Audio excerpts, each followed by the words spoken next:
In a time when Hulkamania was unstoppable, there came along a force that beat it, using brains. Oh, and money. The first time Hulk Hogan lost the World Championship was to Andre the Giant. But with manipulations and bribes from the $1 Million Man, Ted DiBiase. Technically speaking, even though Andre awarded the belt to Ted after the match, never really was the world champion. Which is kind of okay. It was a good storyline for the time. It was a great way to remove Hogan's belt without making Hogan look bad. Now, today some would argue that shouldn't be a thing. But, yeah, Vince very clearly wanted to have the championship and Hulkamania and have them be a double draw. Any way you slice it. The whole point being is that $1 Million Man made a huge impact. Ted DiBiase made a huge impact. And when he came up in the Legends line, I had to get him. But timing was bad. Until finally, Target had a sale. And I got me a $1 Million Man for under $10. I think that works pretty well. Now, old Ted here comes in his $1 Million Man suit, which I think is appropriate. He's in the green one. The variant has the chase, I should say, has the white suit. Either one works. We saw him equally in both. The black one was probably the most popular. But still, I mean, it's $1 Million Man. He's got his laugh going on his face, and he's carrying the $1 Million belt, which is really the draw of this figure. I really think that wins it. But the suit overall, I mean, it looks perfect. I mean, it's even back then you could tell this was not a real suit. This was just some gear dressed up to be a suit. And this figure captures it perfectly. I mean, it was just like, yeah, I mean, because Ted didn't want to actually have a fight in a suit, so he would have a pretty easy to remove suit for him to get down to his trunks in. I mean, that's what it was. Honky Tonk Man did something similar, so I mean, hey, why not?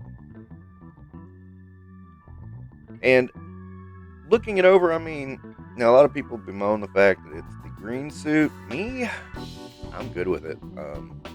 It could have been the green suit, it could have been the black suit. Either one, to me, would have worked perfectly. Pun intended. Now, the articulation, again, this is WWE Elite figure. I mean, the articulation is pretty darn good. Mattel goes with the pinless arms and the pinned knees. I don't know why. I never understand that, to say the least. However, Mattel does a much better job of making sure that the pins on the knees are painted. I don't know why Hasbro can't do that. That's always been a conundrum for me. But if you look on Ted's knees there, they obviously have been painted. So, I mean, it works. The ankle rockers get a little bit of, don't get much play because of the pants. They do get in the way. That's the main thing. And just about all the ankle articulation suffers for the pants. But beyond that, this really does work as Ted DiBiase is $1 Million Man. His accessories are, of course, the $1 Million belt. This looks phenomenal. I love how this looks. It's one of those things I kind of always wish they actually made to a real championship. And I know Virgil won it for a brief time, and then they kind of died out. And I think Ted DiBiase Jr. had it. And then I don't think it went anywhere with him, that I recall anyway. Now, oddly enough, he comes with 2 sets of cupping hands, which I don't understand. It really didn't make any sense to me. So I didn't bother changing hands at all. That's just weird to me. As far as scale goes, of course, I mean, it's a WWE Elite figure. It scales in well with the ones a little taller than Marvel Legends. a lot taller and classified and Black Series. I mean, it does work. I mean, if you really wanted to fudge it, you could have some of your WWE guys go up against Spider-Man or something. I mean, you can shoehorn them in there. It doesn't really hurt, but I mean, there is a bit of scaling issue going on there. All in all, I mean, the main point is, I really just wanted a $1 million man in my collection.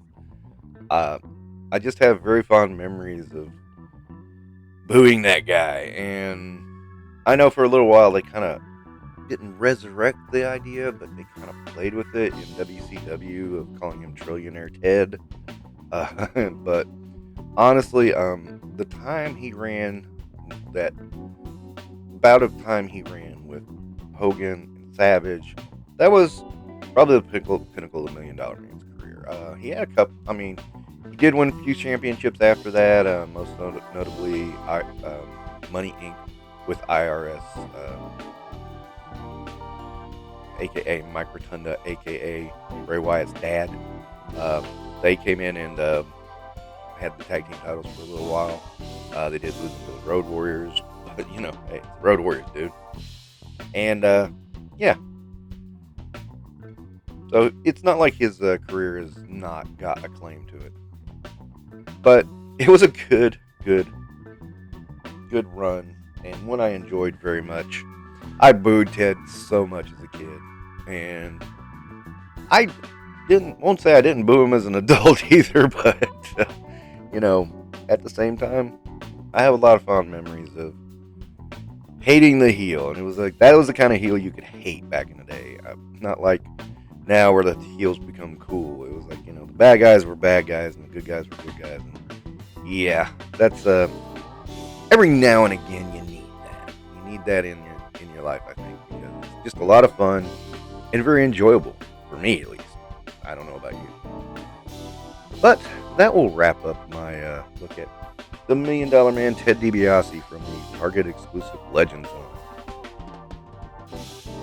Well, hope you have a good one, and don't get counted out. Oh God, that's terrible. I'll come up with a better one later.